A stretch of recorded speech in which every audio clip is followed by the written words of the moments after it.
it's not a one size fits all cookie cutter approach. Like that's one of the drawbacks when you're listening to people online and you're following fitness influencers on social media. Like you have people say, well, this is the way to do it because I do it this way, so everybody should do it that way. And like, no, it doesn't work that way. If you're a 20-something-year-old guy who's trying to bulk up versus a 50-year-old guy who's trying to trim down, like, do you think they're going to follow the same diet, the same workout, the same everything? No, it's two totally different scenarios.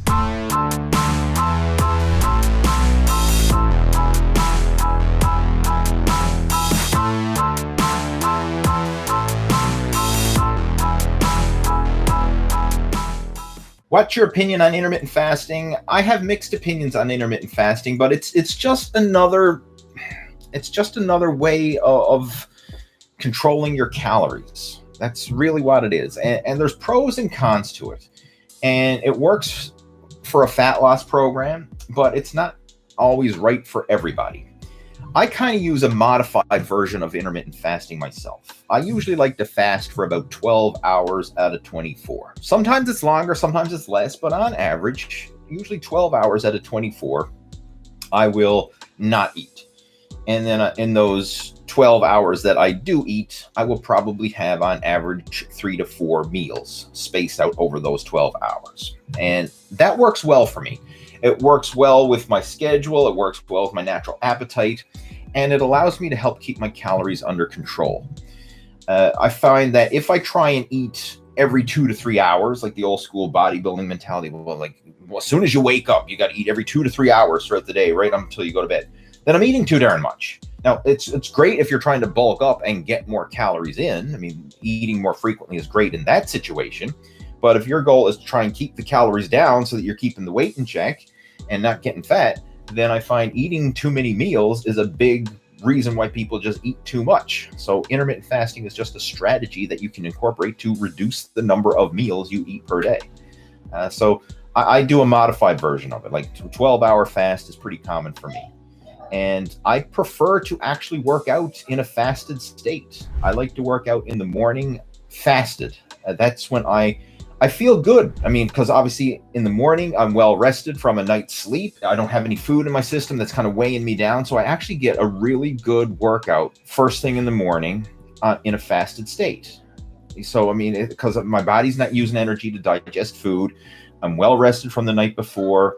I just feel light, energetic. You know, I don't feel sluggish or heavy or anything like that. So I actually enjoy working out fasted. Now, I know some people say they can't work out fasted. They got to have food in their system. Well, if that's the case, then fine. You know, have some food in your system and then go work out. Like, do what works the best for you. I mean, it's not a one size fits all cookie cutter approach. Like that's one of the drawbacks when you're listening to people online and you're following fitness influencers on social media. Like, you have people say, well, this is the way to do it because I do it this way, so everybody should do it that way. And like, no, it doesn't work that way. Like if you're a 20-something-year-old guy who's trying to bulk up versus a 50-year-old guy who's trying to trim down, like, do you think they're going to follow the same diet, the same workout, the same everything? No, it's two totally different scenarios. Someone who's trying to bulk up and gain weight versus someone who's trying to trim down and lose weight, two totally different scenarios.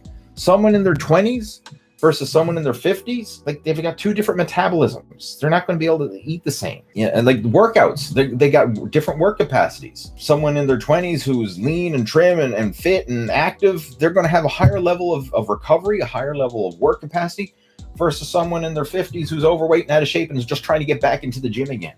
So you can't take these cookie cutter approaches and say, oh, well, Joe Blow fitness influencer on internet says do this and think that that's what you need to do.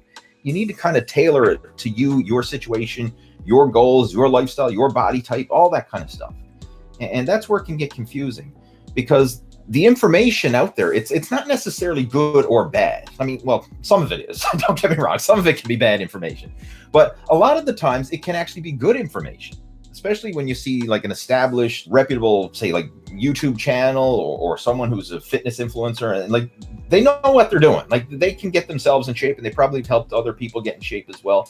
But they're probably dealing with a certain demographic. You know, like you see a lot of these YouTube channels that are exploding up. I mean, young guys in their 20s and they're helping other young guys in their 20s, and that's great. But it doesn't mean that someone in their 50s is going to be able to take that same program and follow it and get the same results. Like, they probably need to take something and adjust it to their fitness level and their schedule and their recovery abilities, and of course their metabolism, all that. So I try and gear most of my stuff now to people 40 and above, because that's where I'm at. That's my demographic. That's where I can relate. I can relate most to those challenges that people in their 40s and beyond are dealing with. That's now, when I was younger, it was the other way. I mean, I was the young guy helping other young guys bulk up. I mean, so if you follow my journey from the late 90s onwards, because I've been online literally since 1997, like, it's my website and the stuff that I teach and promote and everything else, it's all been related to my own journey, right? So, I mean, as I've progressed, so has the way that I teach and help and inspire people has progressed as well. So I'm more geared towards people who are over 40, looking to lose the gut, build muscle, and just improve their overall health and fitness. So intermittent fasting is a tool that you can actually use to help you with that, but it's not some magic formula. Like, ultimately, when it comes to fat loss, it's calories in versus calories out. I mean, whether you're eating 1 meal a day or 6 meals a day, as long as you're in a calorie deficit, you can still burn body fat, right? It's ultimately that. And vice versa. Like, you can have an intermittent fasting protocol, and if you eat too darn much in your feeding window, then you can cancel out any fat burning. Like, prime example of this, a traditional Japanese sumo wrestler, they follow intermittent fasting. They follow OMAD, 1 meal a day. They'll go all day without eating anything. They'll do their training in a fasted state. But then once they start eating, they just eat massive amounts of food, and sometimes like literally 10,000 calories in a single sitting, which is like just mind-blowing crazy.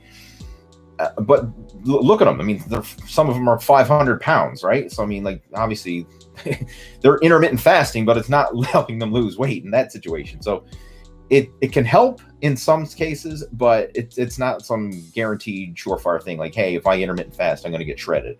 Or if I only eat 1 meal a day, I'm guaranteed to get shredded. No, if you eat too much, you eat too much, regardless if it's 1 meal or 6 meals. It doesn't matter.